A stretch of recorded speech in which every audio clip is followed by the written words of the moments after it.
Okay, it's good to be back off my medical leave. It's good to see familiar faces. It's actually really good to get back to work instead of laying around and feeling like, warmed up goat crud.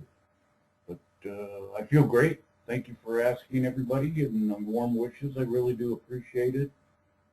Tomorrow and Thursday, I go back to see my doctors and get signed off as being physically fit, and I'm looking forward to that.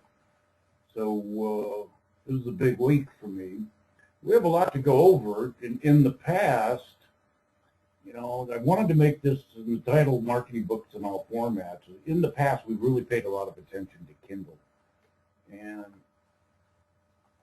And rightly so, because Kindle is such a huge platform and such a profitable platform when it's done right. But I want to really get into the other platforms, and I really want to start directing my inner circle to paying more attention to my battle cry of diversify. Before we begin, write down the download portal. Here it is right here. And so you can download the goodies. And in that download portal will be the recording after it's rendered in the format that everybody can read it in. I'll try to get it up on YouTube. Sometimes it goes, sometimes it doesn't, and that's for our Mac users. But lately it's been doing pretty well, so I'm confident that we can do that. But getting back to it, I really, really want to start directing you into the various different platforms and teaching you that. Under the new program, the paid membership Inner Circle, you can do a book a month through the We Do It All program. And as we do that for our authors in the past, we're actually teaching them how to do it. One of my star students, like I like raving about, is Amy Murford. We introduced her to Audible books and audiobooks, and she absolutely went nuts on them. I think she's up to her 4th or 5th audiobook that she's doing.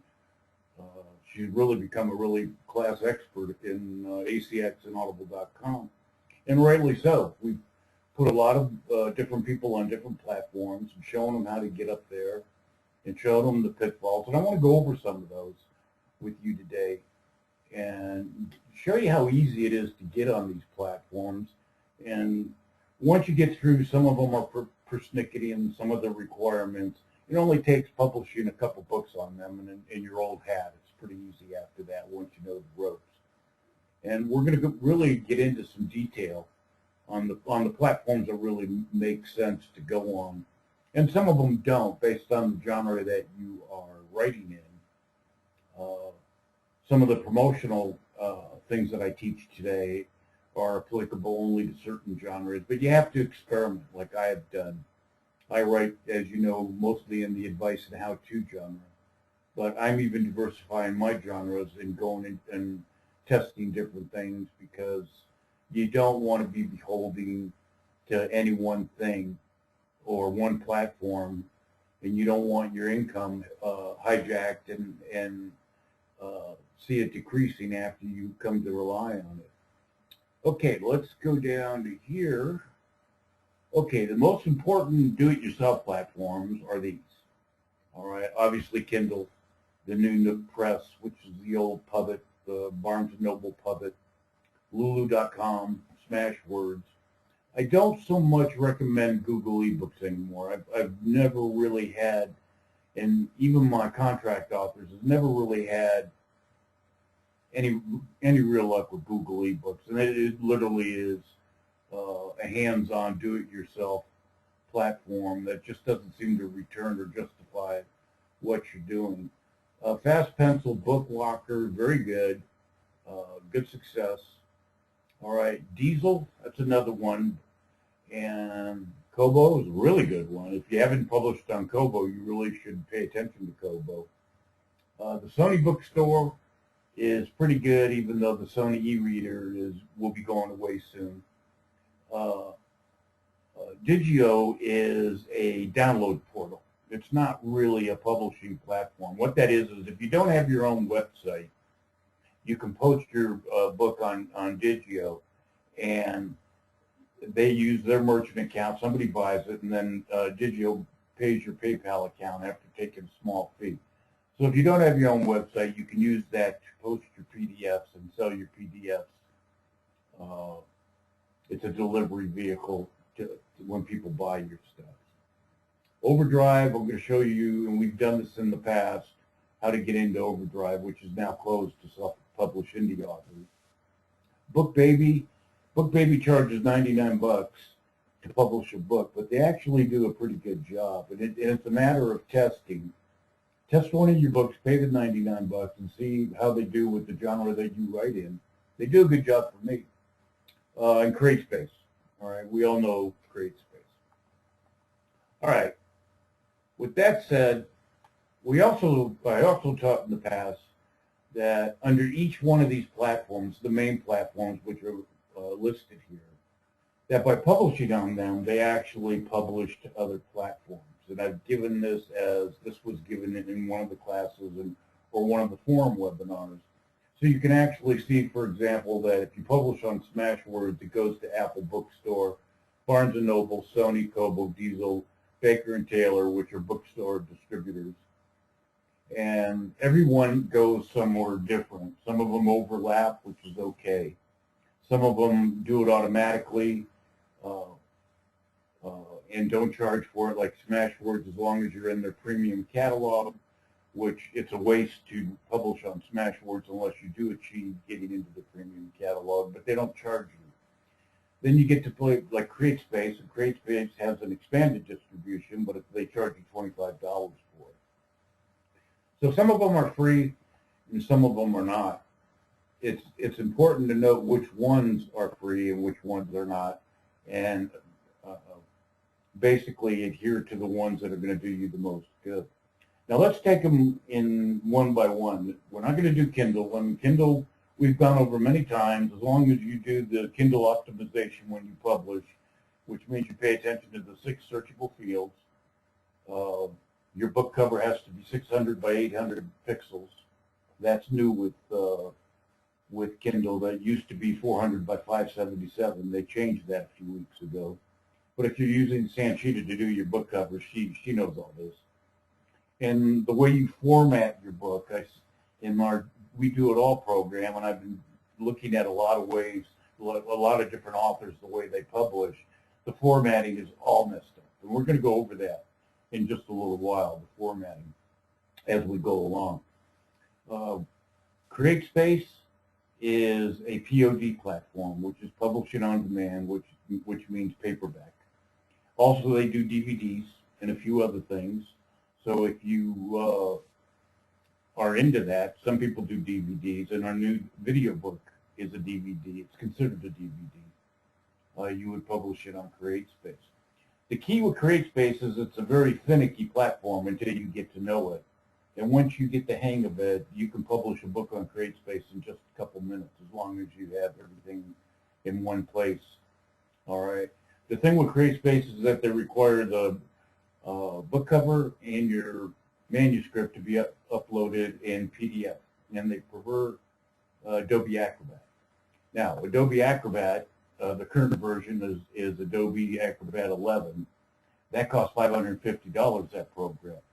If you do not have Adobe Acrobat, send your manuscript to our support desk, and Angie or one of the girls will format it in Adobe Acrobat and activate the links. And what I mean by that is, and this is very important, all right, here's a book that Diane Keeson, one of our forum members, just sent me to look over. You don't see Diane a lot on the forum because she works herself like a little coolie writing books. But this button here on Adobe will activate the links in the book. And what that means is when you, let me get down, I think she only has one active link in here, yeah. Hold on. Right here. Let me pump that up for you. When you hold your cursor over there, I did it before, I don't know why it isn't doing it. Yeah, there it goes. And you notice the cursor changed to the little finger. That's an active link. You click on that and it'll go right to your browser and go right to drdianekeeson.com. It probably seems like a minor thing, but believe it or not, readers really appreciate when you activate the links. They can actually scan and copy and paste it in their browser, but that's kind of hard to do on a Kindle device. So you want to make sure that it's activated. And when they buy your ebook, you'll find that you'll even get comments, and you never turn down an opportunity to engage your readers. All right, these in CreateSpace, it's also important that you buy that expanded distribution if you can afford the $25, because it does make a big difference. But I think one of the most important things with CreateSpace is that they only allow 5 keywords where Kindle allows 7. Another important thing is that even though they're owned by Amazon, and CreateSpace is an Amazon company, they do not allow any Amazon links inside the manuscript. Remember that. Also, if you're using the best-selling author Amazon or best-selling badge of any type, they do not allow that. So if Sanchita is doing your cover, send her your Kindle cover. She'll remove the badge.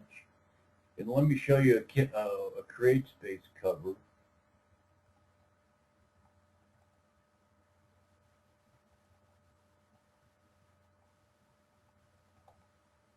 This is one that I just published while it's coming up. Okay, Sanchita does this. Being that it's a paperback, you have a front and back cover. This is the front cover to my Kindle version of the book, sans the badge, which was right here. All right. On the back cover, you're free to put any type of content you want. I always put the Meet the Author on mine. And Sanchita will put in the barcode box. And this is really important. On CreateSpace, they insert the barcode for you as long as you choose the option for the free barcode or the free ISBN from CreateSpace. On Lulu.com, and let me show you that.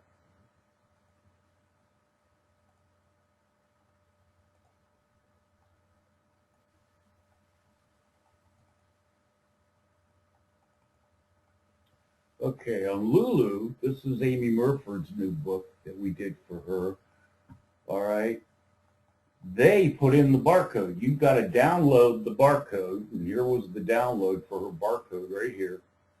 You download the barcode and you send that to Sanchita. All right. And Sanchita will actually put it and place it in the cover when she builds the cover for you. So remember that. CreateSpace, it's left blank. They'll insert the barcode and the ISBN. On Lulu.com, you download the ISBN, send it along with the Kindle cover to Sanchita, and she'll put it in for you. Both of them require the covers be uploaded in PDF. All right. Now, CreateSpace, like I said, is very finicky. I publish about a dozen books at a time on CreateSpace. Without exception, except I think one time, they challenge you for content validation. What that means is they'll write to you and they'll say that they have found your content on other websites and they want to make sure that you own the content. All right. Now, if you've been publishing as long as I have, my content has been stolen, and I think you remember when Julia Bush was lamenting the fact that she found one of her books on a BitTorrent site. My books are all over BitTorrent sites, and there's nothing you're going to do about it, so you might as well not even bother to gnash teeth. But what I do is I always direct them to my press release on my website. Here's the EPW Wealth website, and here's the press release, and they see the date of when the book came out. Not once have they ever challenged me past that point, and they accept it, and the book is published, no problem. All right, you just tell them, you know, I have so many books out there, there's no way I can keep the scammers from copying and putting my books up on BitTorrent. Here's the original press release. It demonstrates that I own the content. And that's how you handle it. I mean, I get a lot of people that write in and freak out because they've been challenged by CreateSpace. It's not a hill to die on, people. It's very easy to overcome. Now, that's assuming that you didn't steal the content. And remember my favorite saying when it comes to that, you can graze on anybody's pasture, but give your own milk. Do not plagiarize content. It's not worth it. All right. And I think it was a second class or one of the forum webinars. We went over book building, and we talked about different ways that you can build books. One of it was book breaking. Another one was using articles from other authors and using the content to comment on and build within the book. As long as you're giving the entire article with the author bio, with the URL, etc., you're perfectly legal, and they won't challenge you on it. So make sure you are doing things firm and proper. If you have any questions, just write to us, and we'll steer you in the right direction. On the screen is the available formats. All right, currently what you can do and how you can format your books. Obviously, there's one like online reading that's gone by the wayside. You don't have to worry about it. You recognize some of them. The Palm Doc and the PDB is not a very popular one because the Palm Reader is going away. But the ones that are really important is Kindle, the EPUB, the PDF, the audiobooks, and the video books. Those are the ones that you probably see all the time. They're the most popular with the readers because they can download them very easily to their e-reader device or their PC or their tablet and enjoy the benefits of what e-reading is all about. But the main thing when it comes to formatting and the mistakes that I have seen through our We Do It All program, a lot of authors that are publishing in the children's book genre or in the travel log where there's heavy illustrations and heavy photographs, you need to make sure that you are publishing and formatting your book in HTML. All right, you don't want to publish it in Kindle format because the illustrations have a tendency to get messed up when it converts to the Kindle EPUB. They have, if you use Kinstant, for example, the formatting service that I use, they have a Kindle HTML so that when it's uploaded, Kindle doesn't have to do anything, and you can actually view what the book is going to look like so you can make corrections. So remember that. Anything with heavy illustrations or heavy photographs, we did a We Do It All program for Barb Anderson, and she did a beautiful book called Take a Ride Down the River, which was on the Colorado River, Lake Powell, which I'm very familiar with since they're in Utah. But the book was heavy with photographs, and they were beautiful photographs. She did a marvelous job on this book. But we actually went and published it and formatted it in HTML.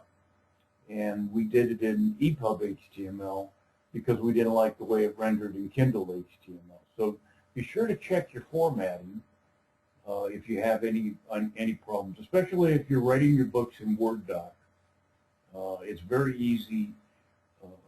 If you're loading it up with a lot of images and a lot of pictures or illustrations, they can get messed up. Also remember the delivery charge that Amazon charges will go up because those are very, very high megabyte books.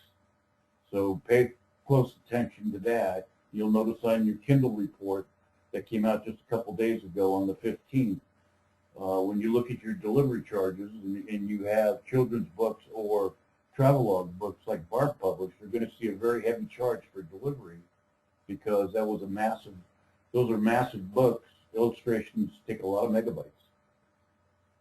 Okay, if you're publishing in PDF, make sure that it's in Adobe Acrobat. They're really getting finicky on that. And make sure you have active links.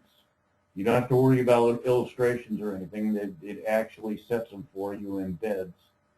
A lot of publishers are demanding that your photos be a certain PDI. If you don't know how to do that, just send it to Sanchita. She'll do it for you.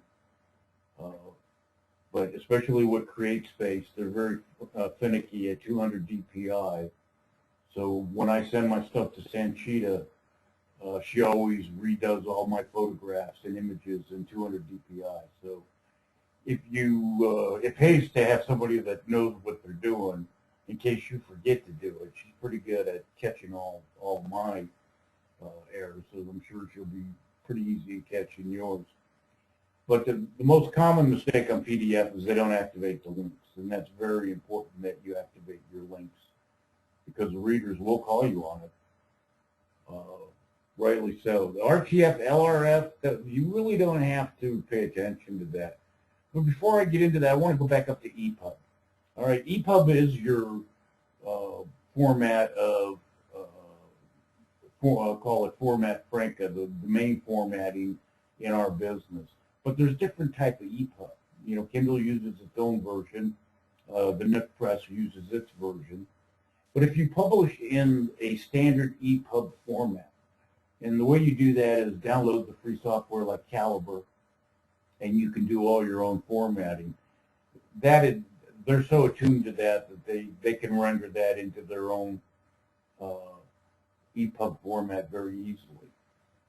If on like Kindle and like Barnes & Noble on Nook Press, you don't want to upload your WordPress document and let them format it off of that. That's a formula for trouble because sometimes it just renders it just terrible, and you got to make sure that you really look at it when you preview the document. Make sure that it's righteous because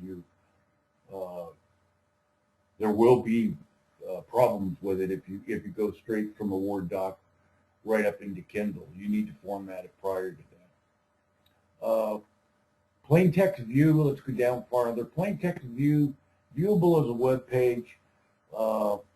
I don't really see this too much anymore except to offer samples of the book, which is all right. And Kindle does that for you with the look inside, which you control through your Author Central. You can turn on and turn off through Author Central, but I wouldn't pay much attention to that. Audiobooks, very, very important format, very, very profitable format, and probably one of the most overlooked and ignored formats. One of the things I think that surprised Amy Murford when she published her German Shepherd book was the fact that once the book was finished, the narrator finished it, and once it was submitted and it went through the 10-day review by audible.com, the minute that they approved it, it was published on audible.com, the sales started rolling in. The reason for that is that the readers and the buyers on audible.com are literally fanatics. I mean, people that embrace the audiobook concept are literally fanatics over it. And it's not just old people that can't see too well. You got people that are so active or in the car a lot that they plug in an audiobook to learn things. It's amazing the demographics of audible.com. And you only need to go on their website and they'll show you the demographics. Or dial into Quantcast and put audible.com in there and you'll see the demographics that go to that site. And it's just phenomenal how diverse it is. But audiobooks are very, very profitable. My audiobooks, and I've got quite a few published now, are actually beginning to outpace my Kindle sales. So that's how lucrative it is. The average price to produce an audiobook is about $100. When I post mine for bid, I always put in $50 an hour, and most books that are under 15,000 words is about a 2-hour gig for a narrator. So you're looking at about $100 to produce an audiobook. Sanchita does the audiobook cover. That's about $5. So you're not putting out a lot of money, but if you have a lot of books like me, yeah, it does add up. But test it. Take your first book. One thing, when you're doing audiobooks, you don't want to use books that have a lot of links in them. All right, and my advice now too, I have books that have a lot of links in them, and I do not attempt to make those into audiobooks. You want books that have very few links in it that can be read, because there's no way that they can take advantage of the links, and you need to bear that in mind. All right, there are some genres that just don't apply to the audiobook format. Children's books, they don't do well in audiobook. They do in video book, but not in audiobook.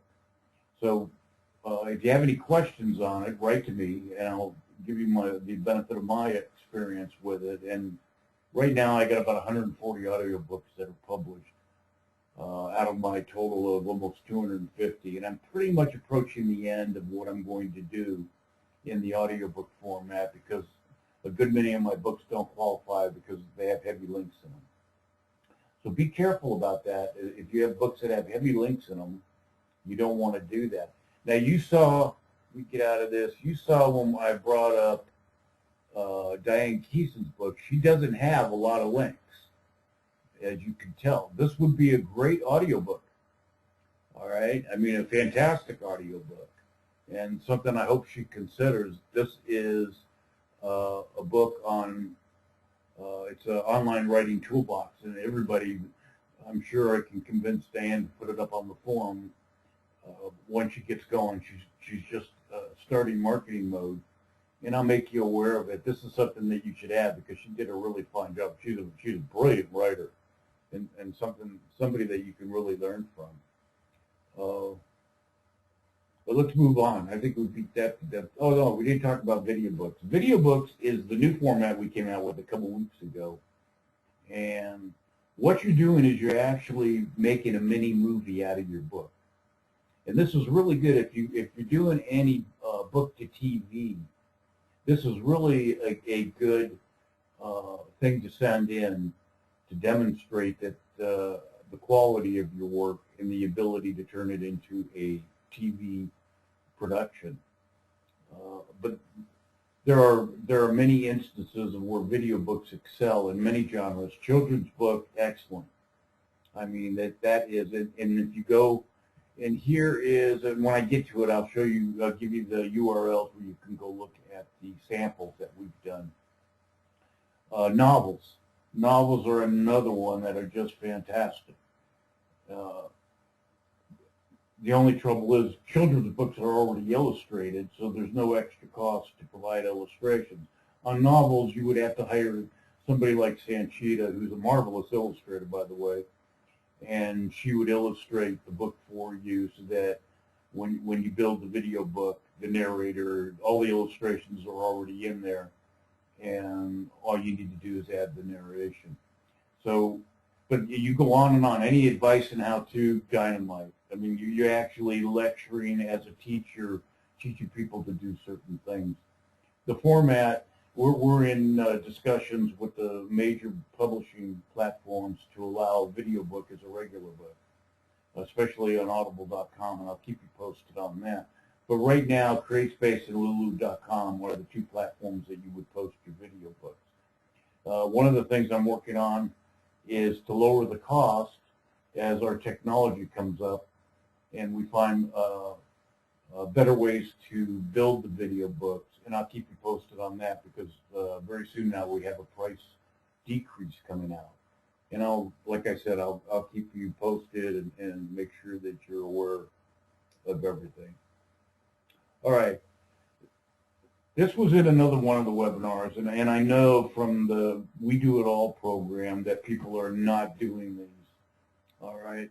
One of the biggest ones here, you can go direct to the bookstore distributors. Excuse me. You don't have to wait for your marketing platforms like Kindle, etc., to put them out there for you, CreateSpace.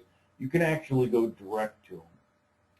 And this is, I put them up there. Ingram, Baker and Taylor, and Gardner Books are the three biggest that you can actually go direct and get your books out to the bookstores, whether they're paperback or digital. So remember that. And I notice a lot of people are ignoring that. The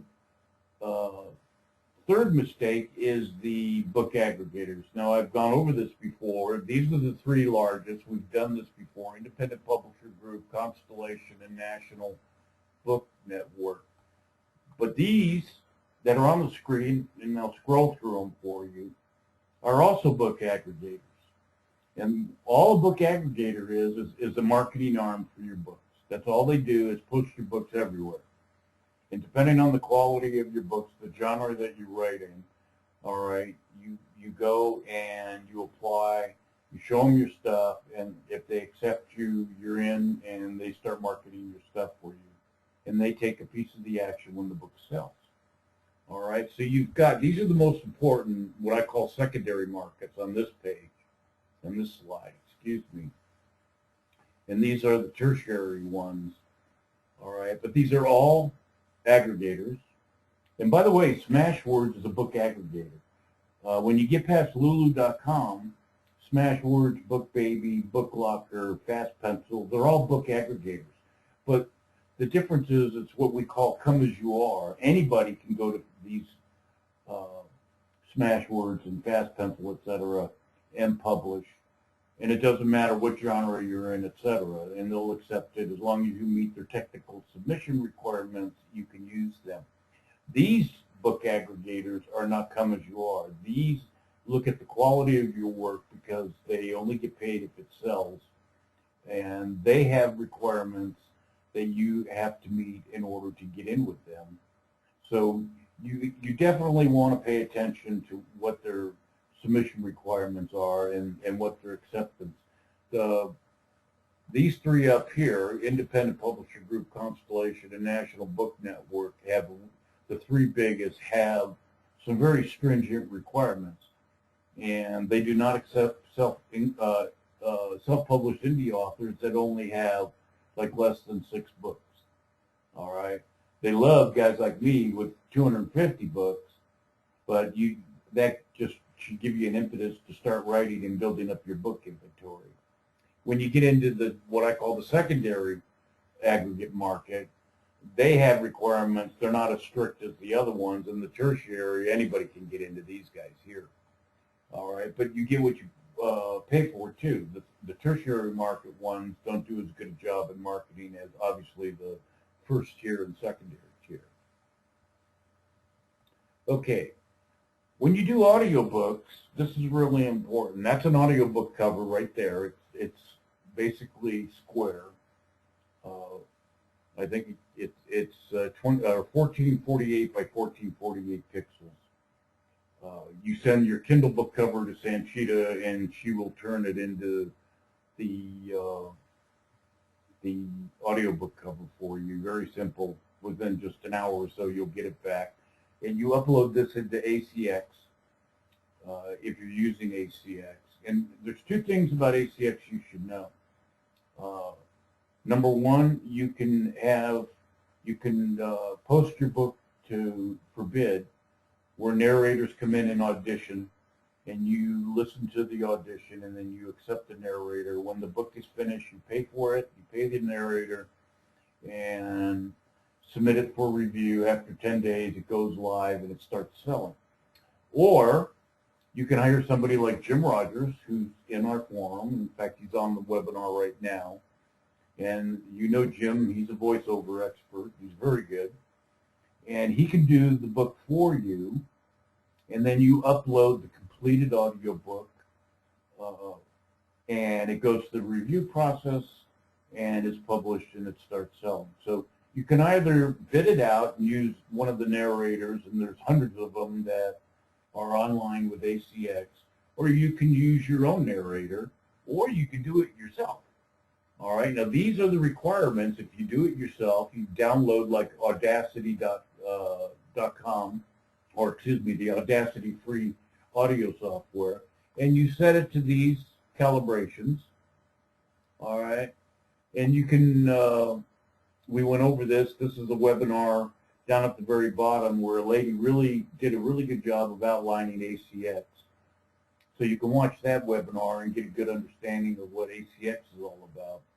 But one of the things I caution you of is make sure it's professional, make sure the narrator does his job, and when you do the audition and you hire a narrator, they are required, the narrator is required to send you the first 15 minutes of what he's doing, and you have to approve it or disapprove it. All right, if you disapprove it, you go back to the bidding process and pick another narrator. So it's really an interesting system. It's very, very simple. I mean, Amy picked it up so quickly that, like I said, she's now a quasi-expert on ACX. And it really, I mean, the amazing thing is the day that it's published, you're going to start selling audiobooks. I mean, they're fanatical on that audible.com site. Don't discount the fact that you can use it with somebody like Jim Rogers to do it, or do it yourself and post it. If you have a good voiceover, you may want to consider it. I would tend to use Jim Rogers because I know his work, and I know a good many of you through Distraction Video Marketing have seen Jim in action. All you got to do is PM him, send him your book, and let him bid it for you, just like the narrators do on ACX. It's as simple as that. All right, let's go on another one. These are the things, if you're going to do it yourself, these are the tools that you're going to need. Obviously, Audacity, which I just went over. ACX, you can use them once the book is uploaded to review and then post on audible.com. And I use QPrompter when I'm doing a TV or whatever, which is actually cues you to read the book, and you don't want to read it right off the manuscript. An expert like Jim will steer you in the right direction on that too. If you decide to do your own, I'm sure he'll consult with you, just like I said, PM. And these are the platforms. Audible.com is not the only one that you can go and post your work on. All right. When you use ACX, you automatically go up on audible.com because both of them are owned by Amazon. But you have others. You got the iBook Store. You got Barnes & Noble audiobooks. All right. You've got Books Free. You've got LibriVox. I mean, it goes on and on. There's even a lot more that I couldn't even fit on the slide. Remember, the more ad impressions that you put out there, the more book sales that you have. Now, as it pertains to audiobooks and video books, one of the very interesting things is that you have a higher price point. Both my video books and audiobooks are priced at $14.87.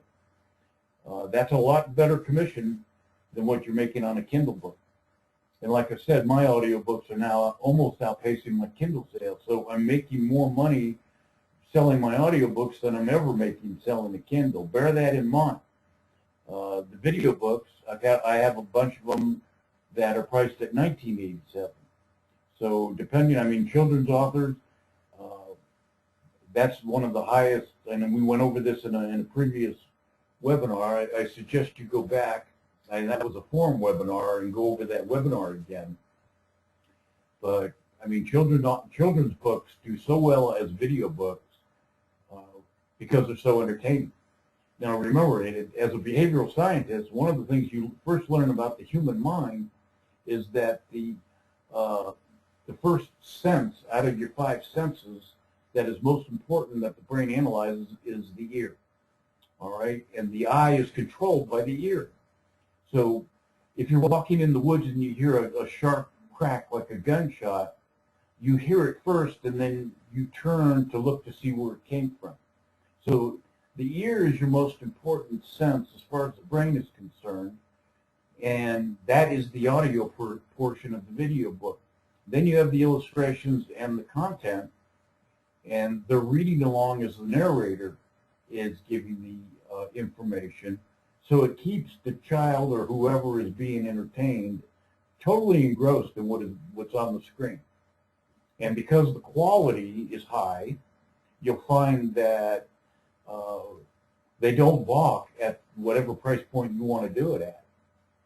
So, and I found my best price point is $14.87. Now, depending on the book, if it's a really big book or I have to make it in different sections because it's too big to put up, you're not going to hold somebody's attention for War and Peace, to go through War and Peace, for example. All right, so you experiment with it. Write to me, let me look at your book, let me look at the genre that you're writing in. But I've noticed a lot of the books that I'm publishing for Inner Circle authors on the We Do It All program, a lot of them are perfect and perfectly qualified for audio and video books. And it's a market that you should not discount. You should pay very, very strict attention to it because the return is phenomenal. Okay, here's to go look at the samples. The Adventures of Zeppy, that's Charlotte O'Million's book. That's the first in her series of 7 Zeppy adventures. That brings up a topic I want to discuss with you. If you have a series, and obviously the Zeppy books are the Zeppy Adventure series, you can produce all of them in video books, but you can also offer as a package, an incentive, the PDF, all right? Or you can put the PDF in a package price, like I showed you when I did the survival books with Wayne Standiford. That's an incentive for them to buy your series of video books, and they will. So bear that in mind. You can do the same in audiobooks for people that buy your audiobooks. Offer them a package. On Kindle, when they buy your Kindle book, you can offer the audiobook to them either at a deep discount, or you can actually give it away. Audible.com gives you, I think, 5 coupons to give away your audiobook, and that's for promotional purposes. So the Adventures of Zeppy, that's the one we used on our website. We also did Wayne Standiford's Dandy Dog, which is actually a cute little one. Wayne has a way of coming up. He has a knack for coming up with some cute things. But go watch them. They're both on YouTube. Go watch them and put your marketing mind to work at how you can use these mini movies to your advantage profitably. Okay.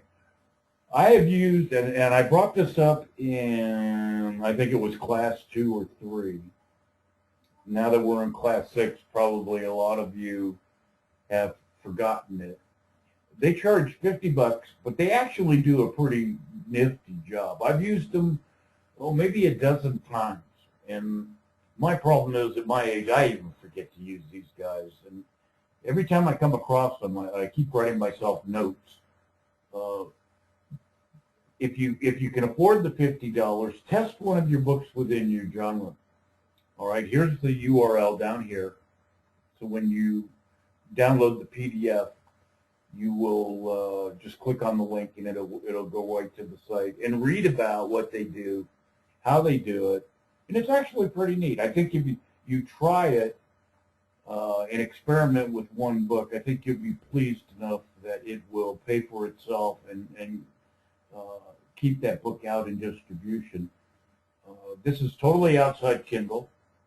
All right, this is mostly for your PDF. And remember what I said, if you don't have a website, then use Digio to upload and use it as a download portal on a fulfillment. Or you can use File Factory like I do and attach a PayPal button to it. But Digio is pretty good. They have a good following. And you can sell your PDFs. I actually sell more PDFs off the EPW Wealth site than I sell on any of the platforms on an individual basis. I mean, PDFs are very big sellers for me. And bear that in mind, especially if you attach a book trailer to it and you post it on YouTube and the various share sites. We've gone over that.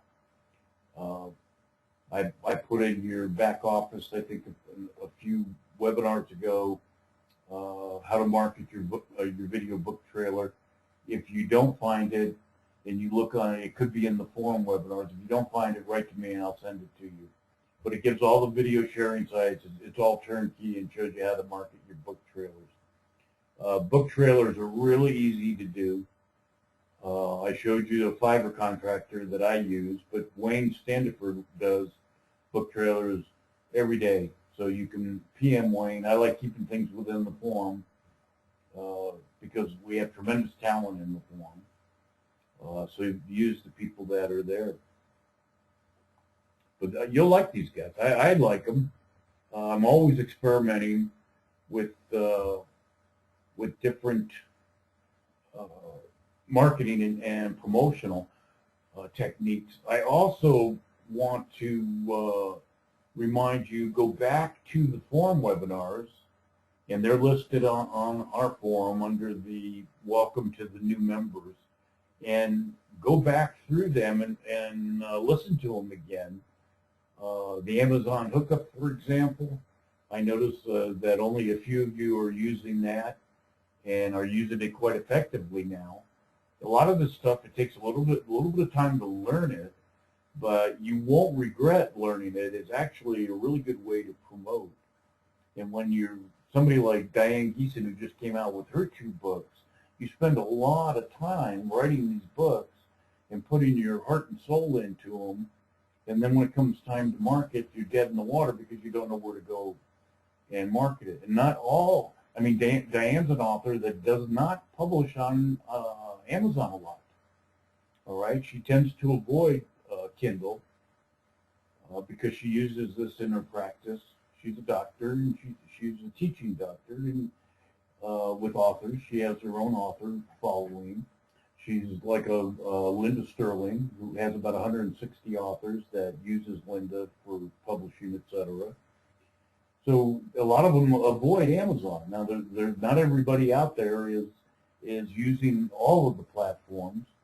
They all have the reason to be. They all have their own business model, and it's something that you need to develop for yourself. But remember to diversify and keep your income fluid and coming in from all directions. We've discussed this in the past, that Amazon is changing. They're becoming more Google-like. You remember what happened to Google when they changed and moved the cheese on AdWords? I mean, a lot of people went to Yahoo and Bing and said, heck with them. So they have a tendency to shoot themselves in the foot. Amazon is no different. Amazon has made some changes, but they learned to not announce them. You've probably noticed in your back office under pricing that if your book is no longer enrolled in the KDP Select program, there are certain forum platforms that you have to drop down to 35% royalty, Japan being one of them. You'll also notice that if it falls below a certain price on a few of the platforms, you automatically drop down to 35% royalty. Both these have been instituted for about the past 30 days.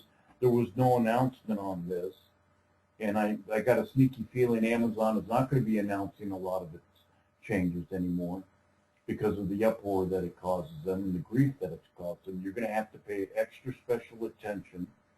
I also noticed that a lot of authors do not analyze their 15th of the month report that they download. They just accept it as something that is cut in stone, and that is I have found more mistakes, and I shouldn't say I have, my accounting department, I don't think a month goes by they don't find numerous mistakes on that report. So make sure before the end of the month that you scan and copy your sales for the month, and then compare it to your report and make sure that everything is prim and proper, not only for your U.S. sales, but for all the platforms. Because Amazon is famous for making mistakes on that report.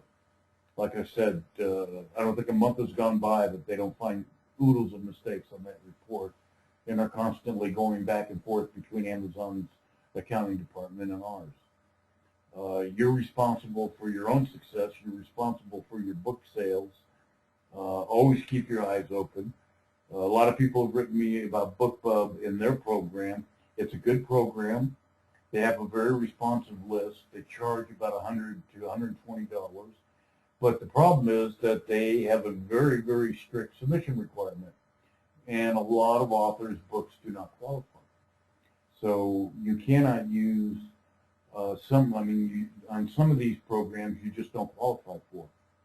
I try to make you aware of inexpensive promotional programs and free programs, but there's programs like Amazon Hookup that you have to buy SEO Rush in order to do the analysis, and those programs can get quite pricey at $79 a month.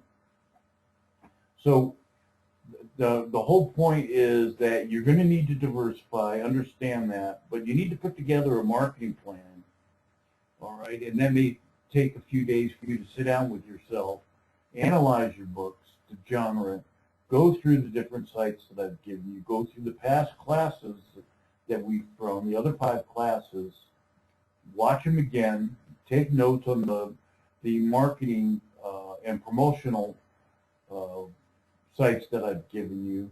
Go and watch the forum webinars and look at those promotional sites that I've given on those and analyze each one and see if it applies to what your business model is all about. Don't forget about video books. Don't forget about audio books. You need to look at all the formats. You've got people out there that are not going to buy a Kindle. They're not going to use a Kindle. They're not going to download Kindle to their PC. All right, you got people that have an axe to grind against Amazon, just like you have people that won't use Google if their butt was on fire. And I'm one of them. I mean, I am the most anti-Google person on the net. All right, I don't like what they do. I don't like their business tactics. And I will not use anything that that they come out with. Plus, I mean, it's been revealed that privacy means nothing to these people, something that you should consider. So you need to diversify.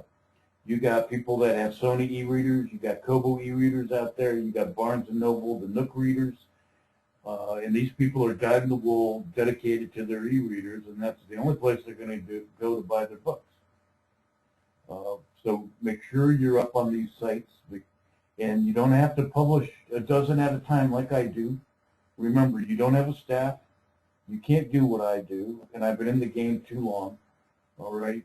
You can't keep up. You can't do everything that I present to you. We've gone over this, but you can pick and choose and test and start slow. There's no rush. Start slow and find the ones that are best for your business model and your genre and the way you write, and then start slowly putting all your books up on there.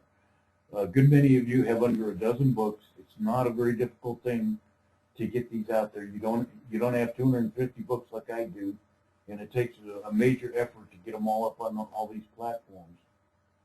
So take advantage of the fact that you get to learn these platforms while you're going along and you're continuing to write, and you're learning these platforms, you're learning the ins and outs of the platforms, and when you finally have a new book to publish, you go platform to platform and make sure that it's up and out there. Each platform has a different marketplace, all right? A person that owns a Kindle Fire device is not going to a lulu.com, all right? They just are not, because it's not in the format that they want, all right? When you publish an audiobook on audible.com, like Amazon Kindle, the person that purchased your audiobook must download the Audible media player, and they can only play your audiobook on that player. That protects audible.com and protects you from them, the buyer, sending your audiobook to all their friends and family. They can't do that.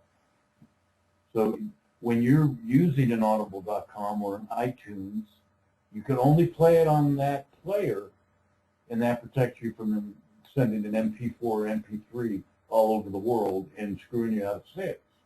And that's why they do it. All right, you cannot send the Kobo book to a Kindle device owner. It won't render, it won't play. And this is how they protect their marketplace, and that's why you have all these different e-readers. Now, that's going away.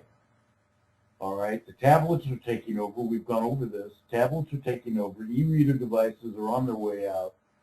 And e-reader devices will be able to play any format. So, I think we beat this subject to death. Yes. All right, so let's go to questions and answers, and let me see if you have, I can answer what you guys are all about. Let me move this over to here. And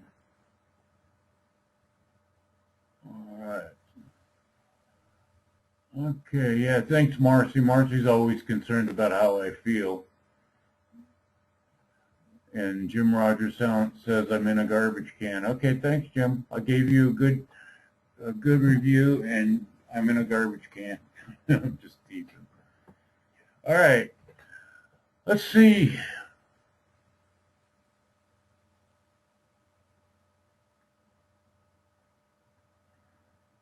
Let's see. I'm reading this. I don't mean to be rude. Okay, what's the best size number of pages for an audiobook? It doesn't apply, Carolyn. All right. Obviously, the more pages on your book, the longer it takes the narrator to go through it, and the higher the cost because it goes by the hour. But there is really no maximum on the amount of pages. If it's interesting, when you audition for your narrator, make sure that their inflection and their voice is something that you enjoy and something that your readers would enjoy. Now, one thing I didn't mention, you can hire a female or a male narrator depending on what your book is about. I did a book on how to get rid of cellulite, and I noticed Don Calvert just came out with one on the forum. But when I did that book, I used a female narrator versus a male narrator. I have a series of books called Embarrassing Problems, which are medical problems that people won't even go to the doctor on because they're so embarrassing. And I used, on the general one, I used a female. On the female embarrassing problems, I used a female. And I used the male on the male problems. So pay attention to that too. You can do either or. And ACX has a lot of really fine female narrators. They have really fine male narrators. Some of them demand higher prices because they're more famous. Don't fall into that trap. No, I mean, nobody really gives a flip about the narrator. They care about the author, but they don't care about the narrator. So don't fall into that trap. I had one quote me $250 an hour, and I basically decided that guy was smoking crack.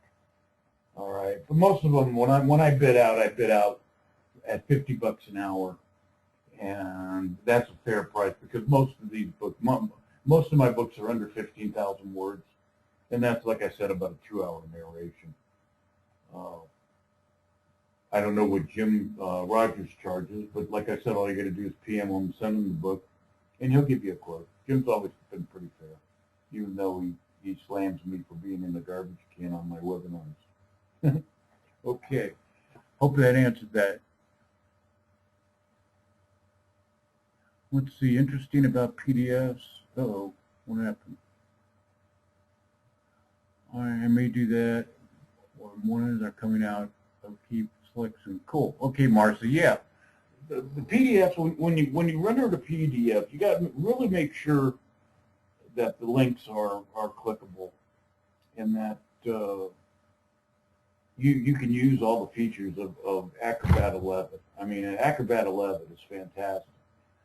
Is it worth $550? I don't think so. But I'm tighter than a crab's backside, so, you know, I mean, I just don't, you know, I mean, Adobe is famous for they do Photoshop, as you know, and the CSS programs. I mean, they're famous for high-priced software, so, I mean, I don't pay for it. I mean, the company buys the stuff, but if you're not doing, and a lot of you are not really doing a lot of PDFs, so just send it into the our support desk, and Angie and the girls will do it for you. If it gets out of hand, I'm sure Angie will write to you and say, go buy the software. All right, she's been getting real persnickety even with me. But when she got back off her leave, I mean, she came in brown as a nut. If she didn't smile in a dark room, I wouldn't have been able to see her. I mean, that woman really tans. When she came back, she says, you did such a good job on this book, but we're going to let you do it all the time. Yeah, like the tail wags the dog. I don't think so. I told everybody long ago I'm basically lazy and shallow, and I still am, even though I'm just a wisp of the guy I used to be. I'm down to 192 pounds, and my sister told me the other day that I look like a Holocaust victim. And I told her, I said, you're so used to me being chubby. I mean, I understand that, but everybody else I meet, they don't say things like that. So it's all relative. All right. Blah, blah, blah, let's see.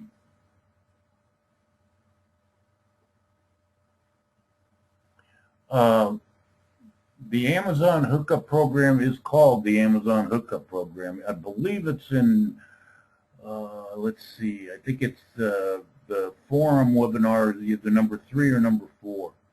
I would try number 3 first, but it is called Amazon Hookup. All right.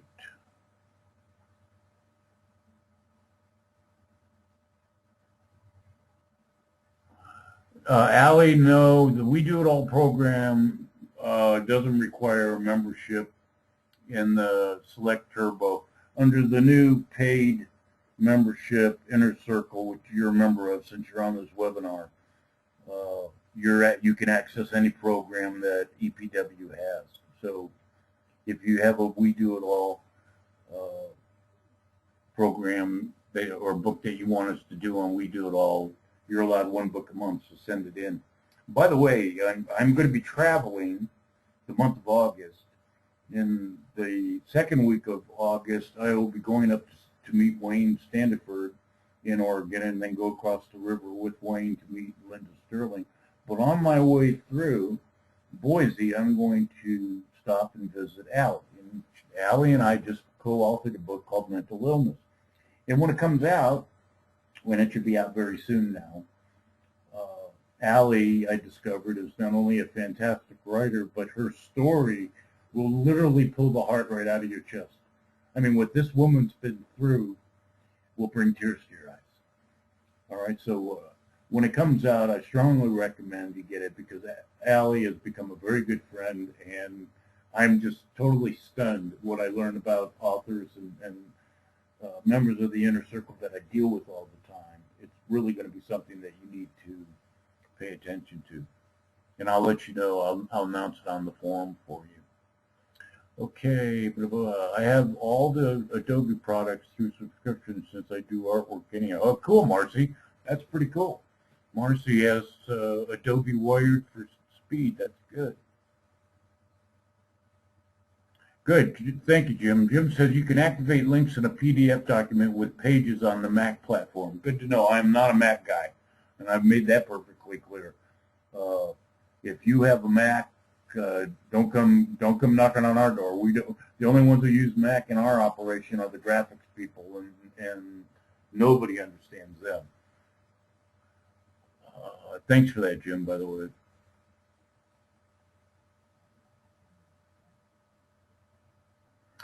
Good question, James. James says, since there's an overlap between different ebook publishers, if you send to Lulu and Smashwords, will that produce duplicates of your book on, say, Apple? No.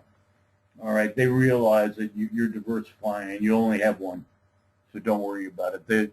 Like iBookstore won't accept the 2 submissions; they'll only accept 1. What's it? I don't get that one, Marcy. Tangy. Oh, hey, I got it now. A little slow on the uptake. Sorry, Marcy. Marcy writes Tangy. Yeah, Tan and Angie. I mean, I couldn't believe it. I mean, she was as brown as a coconut when she came back from Cabo. I just looked at her and go, who painted? I actually thought she went and got that spray paint stuff that they do on women nowadays. No. Allie, good question. Do you use special page dimensions for PDF? No. You can change the size of the page, but it renders an 8.5 by 11 in the U.S., and that's what a good many publishers accept. Except for CreateSpace, I mean, each publisher has its own. I brought up one of the forum members that I brought into the forum was Joel Adams. Joel does all my CreateSpace. He does all my Lulu.com and Smashwords formatting. We can do it internally. It's lazy and shallow. I mean, like my people are always so busy, and Joel and Sanchita, they charge so little. It's not best use of our time. But if you need help, I mean, just PM Joel. He's a member of the forum. Send him your stuff. I mean, what he charges is chump change, and it saves so much time. Joel knows, just like Sanchita knows the graphic side, Joel knows exactly what each publisher requirement is. And all the time that I've used Joel and all the books that I've published on these platforms, I've never been challenged by the platform that it was formatted wrong. So they really do know what they're doing. And it's really a blessing not to, have CreateSpace say this is formatted wrong, try again. I've never had that happen with Joel, and I've never had a cover challenge by Sanchita. So bear that in mind. It's well worth using them. Okay. Oh, thanks, James. James, on my way up to Boise, asked me to stop in Orem. Will do. I never turn down a free cup of coffee. Okay, Jim, I often do my PDFs in 6x9 so they look more like film. Yeah, that's 6x9 is what I publish on CreateSpace. Yeah, you can do them in 6x9 if you're formatting for CreateSpace yourself. But when you're selling a PDF as a PDF and putting it through your website or through Digio, make sure it's 8.5 by 11. All right. But yeah, I mean, if you can format. In fact, on the forum up on the tab files, I give a CreateSpace template, just like I gave the Kindle template. I mean, you're not required to go to these guys, but if you don't know what you're doing, for the paltry price that they charge, let them do it. I mean, the money that you pay out, you'll make back in time that you have available to write more books. What's the best font for, or what's the best font for PDS spacing and size? You're finding that, Allie, that a good many of the publishers either want Arial 12 point or Times Roman 12 point. They're starting to balk at a lot of these other fonts and the colors, etc. It's why I don't know what bugs them so much, but Kindle, for example, is getting to a point where they'll only accept Arial 12 point or Times Roman or a New Times Roman 12 point. I used to publish all my Kindle books in Arial 12. I've now switched to New Times Roman. You'll actually have Kindle challenge you on it, so it's something that you may want to bear in mind. In PDF, both of those render very well in a PDF, extremely well. Arial and New Times Roman, 12 point. I would not use less than 12 point. And I notice a lot of people use larger fonts in order to pad the page. Don't do that. Readers see through that so quickly, and they'll stop buying you the books. You don't put the title of a chapter on one page and then go to the next page and start the chapter. All right? I mean, don't do that. All right? Don't have one-page chapters.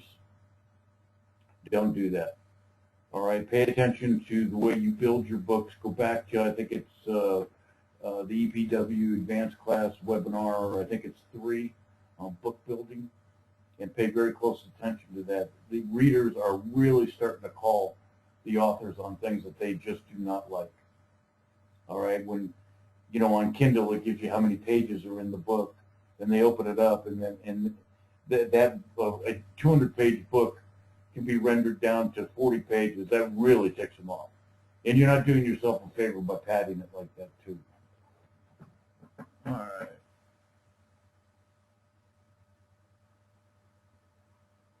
right. Marcy continues to talk about tanning. Okay, Marcy says, I have a book I've been working on that is an interactive mystery, choosing your ending style thing. Lots of work, but been wanting to do it for forever. Interactive books, thanks for bringing that up, Marcy. Interactive books are really embraced very well by readers, especially in the children book genre, when you can engage the child. Very important. I don't have any research, Marcy, on how prevalent or does that work with adult readers, but that sounds like an interesting topic where you can change the ending to your mystery. Please keep me informed on that. All right.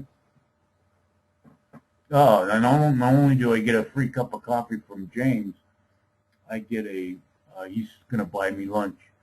No, I think I'm going to buy you lunch, James, because you're so kind, and I love your lovely wife. She's a doll. The protagonist is in early teens and it's for young adults. Cool. You'll probably get more luck, Marcy, with directing it at young adults. Yeah, that's cool. Are there any other questions? I think I got everybody. Did I miss anybody? I think one of the things, if you take anything away from this class, is to make sure you diversify, but get to know these platforms and experiment. All right, definitely experiment with the platforms until you get the hang of it. They're not that difficult. They really are. The first one you may pull your hair out, but if you run into problems, just get me on Skype or get me on email or call me on the phone, and I'll walk you through it. On the We Do It All program, it's like when we started with Amy, we showed her how to do it all, and I mean, she took off running. And smart lady. I mean, she knows, she pays a lot of attention to her business model, which is good. And she has a desire to learn this stuff, and that's really what it takes. It's, we all started in the business, with one book and not knowing what we're doing. And that's why the purpose of the forum, these classes, and the inner circle is really to get to learn this stuff and rely on the expertise of others. I have one announcement I want to tell you about. We're going to be having a mastermind group probably within a couple weeks. I am waiting for my guest speaker to return off a book tour, and as soon as he does and I set the time and everything, I will announce it on the forum and by email to you. That's going to be an exciting one. This is a children's book author that has done extremely well, and I want him to talk to people that are interested in book tours and what I call outside promotion. So I will, like I said, I will keep you posted on that, and I will let you know. And pay attention to the announcements of Book Bump. The next Book Bump is next Monday. It's a book bump, Monday and Tuesday only. This is for people with budgetary considerations that couldn't afford to do a 5-book. The cutoff is Saturday, which is all of the Saturday before the actual book bump begins. So get your 2 books in. When it comes to Kindle marketing, you're not going to find anything like Book Bump. I'm sorry. I mean, this last one was very successful, even though we didn't have the minimum authors. And our software tells us that a lot of people's books moved really rapidly ahead in the rankings. And I've talked to quite a few authors that participated, and they all are very, very happy with the results of the Book Bump. I had Dan Young on the phone. I'm doing a 5-book project with Dan right now, and he was very happy with how his divorce books went. Wayne Standiford did well. In fact, I have yet to find one that really didn't do well. So if you're having budget considerations, this is the time to come aboard, since it's only 2 books. And we're only going to do it Monday and Tuesday of next week, so get your books in. If you have any more questions, just write to me, and I will do my best to get you them. We're only paying attention to the Inner Circle members now, the free membership. They can do their cross-promotion and yak it up of whatever they do on there, but I'm devoting myself to the Inner Circle people. And we've got about, I think there's 70, 72 now that are in the Inner Circle, which is under 100, which is easy for me to manage. So don't be shy. Use the services. Get your link slam in. We do it all. Don't leave anything out. Maximize what you're paying for. And we'll talk soon. So God bless. Take care.